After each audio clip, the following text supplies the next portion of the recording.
Hey all, Glenn Kirschner here.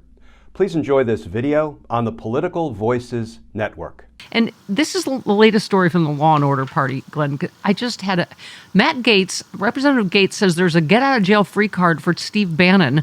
He mapped out a way for Bannon to avoid surrendering on July 1st. They just don't believe the law applies to them. He said, I believe the only way Bannon does not go to jail if there's a vote at an entity called BLAG. That's Bipartisan Legal Advisory Group. Republicans hold a 3-2 majority in this small sect of Congress. Bannon, he said, is likely going to file legal documents to have this small group of leaders determine the J6 committee was illegitimate. These are like the election challenge cases. They just don't care about the law. And if this doesn't prove that, the Department of Justice is not being weaponized against Republicans, and I would never say it's being weaponized against Democrats, but we've got Hunter Biden, a Democrat, the only living son of a president who's a Democrat. Joe Biden sacrificed his only begotten son to the Department of Justice, which is mind blowing. Yeah. But it shows you the measure of the man, Joe Biden, who it must have been, difficult for him to make the decision between supporting his son or using the lawful powers of his office to support his son or supporting the rule of law and our democracy. And he chose democracy. That's not easy. But think about it. Hunter Biden, Democrat, prosecuted. Senator Bob Menendez in trial, being prosecuted by the Department of Justice. Henry Cuellar, Texas congressman, being prosecuted by the Department of Justice. And it's being weaponized against Republicans? Come on. It's ridiculous. Now, even some of the Trump loyalists, I think the light bulb is beginning to go off. Glenn, refresh my memory. Isn't the whole reason this plea deal, everybody agrees this is a BS charge that should just that's never pursued, as you've told us many times. But didn't this plea deal fall apart mostly because of this BS Republican pressure? Remember them screaming, sweetheart deal, he's getting a sweetheart deal. And here we are. So, in a bipartisan way, I think this is just incredibly sad that this guy that has cleaned up his life, that has been clean for 5 years, is married, is raising a young son, may go to prison. Yeah, now let me say, first and foremost, Hunter Biden violated the law. It's called 922A. He checked box 11 falsely, said, I don't use drugs, I'm not an addict, and he did. Okay, that's a crime, Steph, but let me tell you, in my career as a prosecutor, I've never seen that crime brought as what we call a standalone crime. We're not going to drag somebody into federal court because they lied when they checked box 11. What we will do is if they lied in their gun purchase paperwork and went out and committed crimes of violence with the gun they unlawfully purchased, yes, then we will prosecute all of the charges, including the 922A when they checked box 11 falsely. But they let him plead guilty.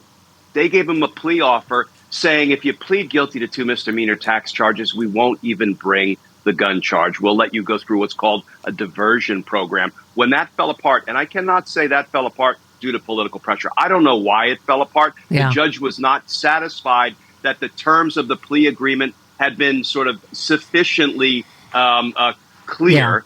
And the judge sent them back and said, listen, go rework it and come back. And they couldn't rework it and come back.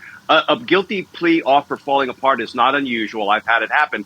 But when they couldn't work it out, they said, now it's so serious a case that we're going to bring this standalone gun charge. Those two things don't fit comfortably in my mind. But I can't his name wasn't Biden. What was motivating it. Yeah, exactly. Can we get to the thing that stuck most in my craw? That I need you for is you tweeted DA Fani Willis files motion to get Trump's Georgia State RICO case back on trial track. I don't know if you saw, she just spoke out, and good for her. First of all, she is spicy and I like it. Yes. She has had enough of their, in my opinion, and so have I. She shot back at critics and said she was so tired of idiots trying to humiliate her for prosecuting Trump. She said, I lived the experience of a black woman who was attacked and over-sexualized. I'm so tired of hearing these idiots call my name as Fanny in a way to attempt to humiliate me because, like silly schoolboys, the name reminds them of a woman's rear. Rudy Giuliani last week called her a hoe during a right-wing event. Both he and Trump have pronounced Willis's name Fanny. Fanny the hoe. Christian said it. Giuliani said at a Christian nationalist conference, because that's how you know they're Christian. Fanny like your ass, Trump remarked recently. So here we are. And she just said She vowed to hold all accountable if they break the law with no exceptions. I promise you I don't concern myself with them. I'm too busy working 15-hour days trying to use every talent God gave me to fulfill my God-given purpose. I mean, good for her, but I am so... At least I finally got an explanation in this story, because I'm like, I thought we already did the televised investigation of her private life, and the judge said, Nathan Wade stepped down, they went forward. So now this is the Georgia Court of Appeals has agreed to reconsider that decision, stayed the prosecution while it hears oral arguments, which they didn't set till October 4th, which means there's no way this happens before the election. So are you as angry about this as I am? That the voters...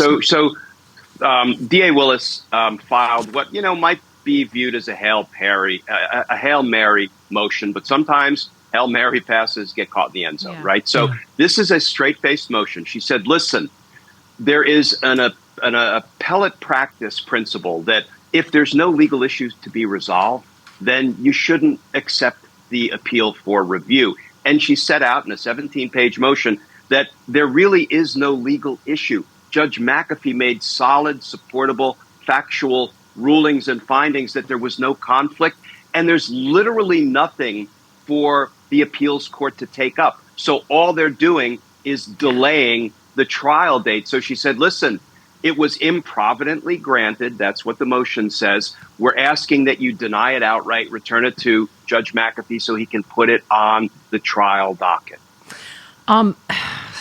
In a related story, you said the pattern is unmistakable. Judge Cannon continues to assist Trump in ways that call her impartiality into question. Litigating a motion to recuse is the only way we'll be able to have faith in the ultimate result.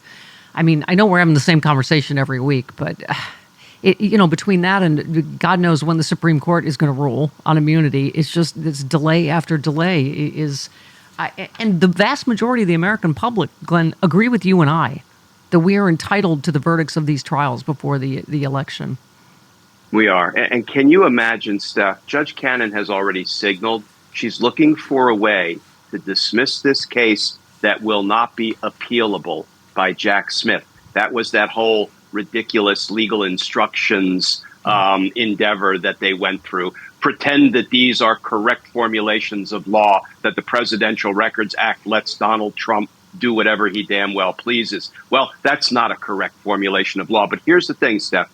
We see her trying to orchestrate a dismissal of this case in a way and at a time that Jack Smith will not have the legal right to appeal it. Can you imagine if we never file the motion to recuse her, to have her removed, and then she does that, and we're going to be asking ourselves, why in the hell didn't they file the motion? We saw it coming like a slow-moving car wreck. Real quick, do you agree with our friend Dean Obadala? He said, today the Supreme Court allowed abortion pills to be sold, but only on the grounds of no standing. This is to make the GOP court seem not so extreme when in a few weeks they find Trump has immunity for his crimes and they strike down charges against J6 defendants.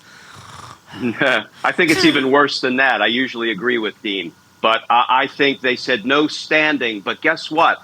Somebody out there finds standing. Come on back to us, and we'll give you what you want. Oh, and we're going to give Donald Trump immunity. So I think it's even worse than striking that devil's bargain. I think we're going to end up losing on both fronts. I wish I could find the silver lining there, but I'm not seeing it. Sorry. Hey all, Glenn Kirschner here.